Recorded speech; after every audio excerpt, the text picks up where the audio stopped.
नहीं तो आप 17 साल से काहे वेट कर रहे थे?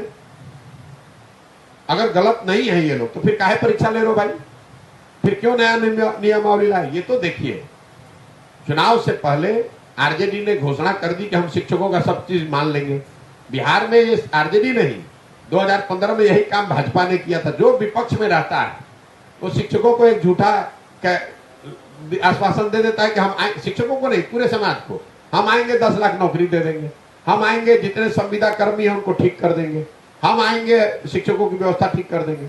जो कह रहा है, लोग उनसे ये नहीं पूछ रहे कि साहब आप ही के बाबूजी, आप ही के माताजी तो 15 साल थे, उस समय आपने 10 लाख नौकरी क्यों नहीं दे दी? वो आप पूछिएगा नहीं। तो स्वाभाविक तौर पर जब आप अंधभक्त होकर वोट दीजिएगा तो आप ठगे ही जाइएगा। अगर आप अंधभक्त होकर प्रशांत किशोर से भी जुड़िएगा, बहुत लोग हमको कहता है कि आप तेजस्वी के 10 लाख नौकरी की बात कर रहे हैं, मोदी की बात नहीं कर रहे। हम तो दोनों की बात कर रहे हैं, हम अपनी भी बात कर रहे हैं कि अगर मैं भी आपको कह रहा हूं कि आकर यहां नौकरी दे दूंगा, तो जब तक मैं उसका कोई कार्यक्रम न दूं कि नौकरी कैसे दूंगा, तो मैं भी आपको ठगूंगा। तो यहां लोगों को तो पूछना ही नहीं है। कोई आया कहा मैं 10 लाख नौकरी दे दूंगा, भाई तेजस्वी यादव ने कहा था पहले कैबिनेट में दे दूंगा।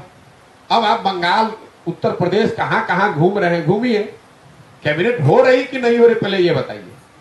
अगस्त से आप कैबिनेट में बैठे हुए हैं, रोज आप ट्वीट कर रहे हैं, पत्रकारों से बात कर रहे हैं, तो ये बताइए कि पहले कैबिनेट के बजाय 100 कैबिनेट हो गया, नौकरी क्यों नहीं मिल रही है? और नहीं मिल रही तो कम से कम मांगो माफी कि भाई हमने झूठा तुमको बोला था, आश्वासन दिया था वोट लेने के लिए। ये तो सब जानते हैं कि जीवन उनका बीत जाएगा, 10 लाख नौकरी वो नहीं दे सकते। जो आदमी खुद अगर लालू जी का लड़का न हो तो उसको नौकरी न मिले, वो दूसरों को क्या नौकरी देगा? अगर तेजस्वी यादव लालू जी के लड़के न हो तो उनको कौन सी नौकरी मिल जाएगी इस देश में? जरा हमको बता दीजिए आप।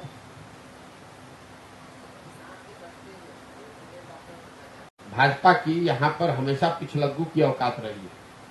जिस तरह से कांग्रेस ने दिल्ली में एमपी के आता रहे इस नाम पर बिहार के लोगों को, बिहार के बच्चों, बिहार के लोगों के भविष्य को लालू के हाथ में बेचा, उसी तरह भाजपा ने केंद्र में बिहार से एमपी जीत कर जाते रहे, इसलिए बिहार के लोगों के भविष्य को नीतीश के हाथ में बेच दिया। भाजपा 2015 में, 2020 में भाजपा सबसे बड़े दल के तौर पर उभरी थी। नीतीश जी मुख्यमंत्री नहीं बन रहे थे, भाजपा को किसने रोका था जिम्मेवारी लेने से? आज घड़ियाली आंसू बहा रहे हैं। आपको उस समय नीतीश के प्रेम में आपने नहीं उनको मुख्यमंत्री बनाया था। ये मुख्यमंत्री इसलिए बनाया था कि हमारा समीकरण यहां बना रहे और दिल्ली में हमारा 35-40 एमपी जीत कर जाता रहे। बिहार के लोग कत्लखाना में जाते हैं तो जाए।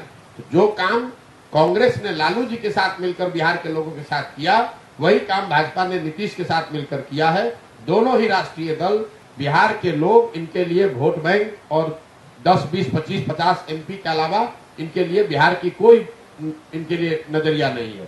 इनको लगता है कि ये बिहार ऐसा राज्य है जो कोई सुधर नहीं सकता है, इन लोग को मरने दीजिए, हमको अपना एमपी 30-35 जीत कर। यही लोग तो यूपीए में कर रहे थे। कांग्रेस ने क्या किया? कांग्रेस ने भाई लालू के साथ मिलकर के हमारा एमपी जीत कराता रहे, लालू जी जो करते हैं करे।